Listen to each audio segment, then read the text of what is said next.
un autre grand classique que tu vas avoir dans le début d'une arnaque, c'est quand il te donne quelque chose. Ah ouais. Ah oui, après, ils te demandent de payer. Oui. Genre, ils Mais te au mettent un début- chapeau sur la tête. Mais non, Alors, mec, je t'ai rien demandé, en fait. t'as différentes, t'as différentes Ah ouais. arnaques dans le don, en fait. Ouais. T'as l'arnaque de base, c'est-à-dire que je te donne quelque chose parce que t'es un touriste et dans un lieu touristique. Hein. Je te donne quelque chose, si vous voulez voir ça en live, c'est sur ma chaîne Voyage sans limite. Hein. Non, mais forcément, parce que je les ai filmés, tous ces trucs-là. Oui, oui. Parce que j'y suis allé là-bas, je savais qu'ils allaient faire ça. Tu vois. Et donc, du coup, ils te donnent un truc, et là, tu dis, ah non, j'en veux pas. Parce que tu sens l'arnaque. Mais le Ouais. mec, il insiste, non, mais non, c'est juste pour toi, cadeau et tout. Cadeau, ouais. Bon, Quand tu connais la musique, hein, parce que ça siffle toujours de la même manière, et bien en fait, c'est un cadeau, mais qui parle, il te demande toujours pas d'argent, il parle, et à un moment donné, il va te dire, tu donnes ce que tu veux. Ouais. Sauf que à un moment donné, tu vas lui donner ce que tu veux, Et c'est jamais assez. et c'est jamais assez. Tout à fait. Ouais. Voilà. Donc, ça, c'est cette première arnaque. classique. Puis, t'en as une seconde. C'est par exemple, à nouveau, je l'ai filmé. Je suis allé vers un mec avec son chameau. Je voulais faire un tour de chameau autour des pyramides. Donc, je lui demande c'est quoi le prix. Et ben, il me donne pas de prix. Il me donne pas de prix. Et plutôt que de me répondre c'est quoi le prix, il enclenche l'action de prendre le chameau. C'est-à-dire que il veut tout de suite me mettre le foulard autour de la tête et me donner un truc. C'est-à-dire que, en fait, Ouais, je vois, ouais. j'ai automatiquement validé et accepté sa proposition qui n'a pas de montant.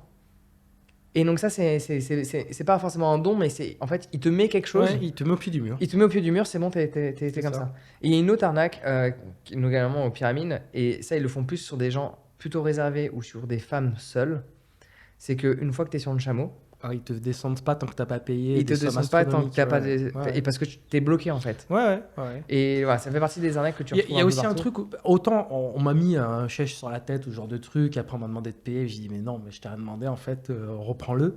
Mais si on te sert de la nourriture que t'as pas commandé, Mhm. que tu l'as mangé, et qu'à la fin on te dit ben en fait c'était pas offert par la maison, tu vois, ou tu sais jamais si ça fait partie du menu. Bah, il joue sur cette Voilà, ambiguïté, et du coup, en réalité. Ouais. tu sais qu'à un moment donné, c'est malhonnête. Ça. Enfin, voilà. Bon, j'ai mangé, ok. Bah, Non, mais je ça paye m'a- du coup. Là, je même- paye même, pour le coup. même moi, ça m'est arrivé dans certains restos en France. Je dirais pas trop où, mais de me retrouver dans une situation où, tu sais, on te file un dessert, tu l'as pas commandé, Ah, ça m'est tu jamais comprends arrivé, pas ça, en trop, France. et puis en fait, tu le vois, c'est dans la note, c'est 5 euros de plus, tu vois, mais tu l'as pas commandé. Bon, ok, tu l'as mangé, tu le payes, mais après, tu dis, ah, je me suis un peu fait avoir parce que, certes, c'était bon, mais au départ, c'est juste mon intention, c'était pas de l'avoir commandé. Donc, Mhm. et tu sens que voilà, ils essayent un peu. Bon, après, ça peut rester pas très grave, mais si ça se répète tout le temps, à un moment, c'est Mais en insupportable. fait, justement, c'est le problème, moi, que je trouve que j'ai remarqué en Égypte, hein, dans tous les pays que j'ai fait, c'est l'endroit où j'ai vu le plus d'arnaqueurs au mètre carré. Et forcément, en fait, tu arrives à un certain stade où toutes les personnes qui viennent te voir, tu sais très bien pourquoi. Oui, mais tu te méfies tout le temps. Tu es tout le temps sur le qui-vive. Ouais. C'est tellement dommage. Et je vais dire, C'est et tellement les dommage. quelques fois où tu vois, je me méfiais, et après, je trouve le mec sympa. Je me dis, ah bah en fait, non, il est pas comme les autres. Ouais, et à un moment, il. Et à un moment donné, au final, Pareil, ça bascule. Pareil. Regarde, bah, vu que j'ai voulu faire le truc à ma Ouais, sauce ouais. et pas prendre les trucs, on va rester focus sur l'Égypte.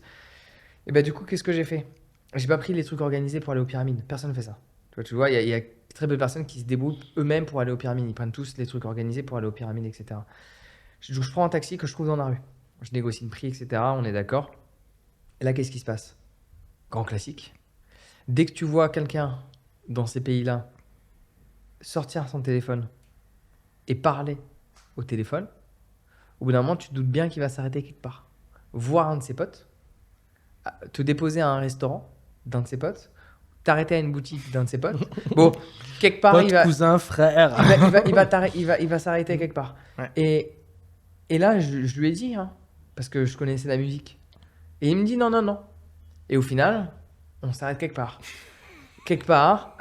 Mais là, pour le coup, c'était même pas au restaurant. Ah ouais. C'était au milieu de la route pour me faire prendre une calèche pour faire finir le chemin. Et je lui dis, mais en fait, ça s'arrête jamais, quoi. Même quand tu détectes le truc, tu essaies d'anticiper. ouais. C'est épuisant au bout d'un moment. Et Bon, d'ailleurs, ça fait partie une des, du charme du voyage. un de mes secrets que je peux dévoiler d'ailleurs ici, dans ces dynamiques, en fait, quand tu es tout le temps confronté à ça, ben en fait, faut le voir comme un jeu d'échecs. Le mec, il arrive, parce que c'est souvent des hommes, hein, si ce n'est pas tout le temps des hommes d'ailleurs, Tout le temps, ouais. Euh, J'ai eu de femmes qui m'ont abordé. ouais, où on n'a pas détecté. Alors. Ouais. Mais c'est bon, pour ainsi dire, tout le temps des hommes. Quand, en fait, eux, ils arrivent, ils pensent pouvoir m'arnaquer. Sauf que moi, j'ai déjà tous ces coups d'avance. Je sais déjà qu'est-ce qu'il va me dire, qu'est-ce qu'il va faire. Dark le vrai- Lord et tout. Voilà, j'ai déjà ses répliques, etc. Je peux même le faire marcher un petit peu. Enfin, tu vois, je lui fais croire qu'il va réussir, alors que je sais très bien, c'est moi qui le guide. C'est un jeu d'échecs. Enfin, un master, il a 25 coups d'avance. J'en suis peut-être pas là, mais au moins, tu vois, je sais où il va me guider. Et ça aide. Tu vois, d'anticiper un petit peu. D'ailleurs, c'est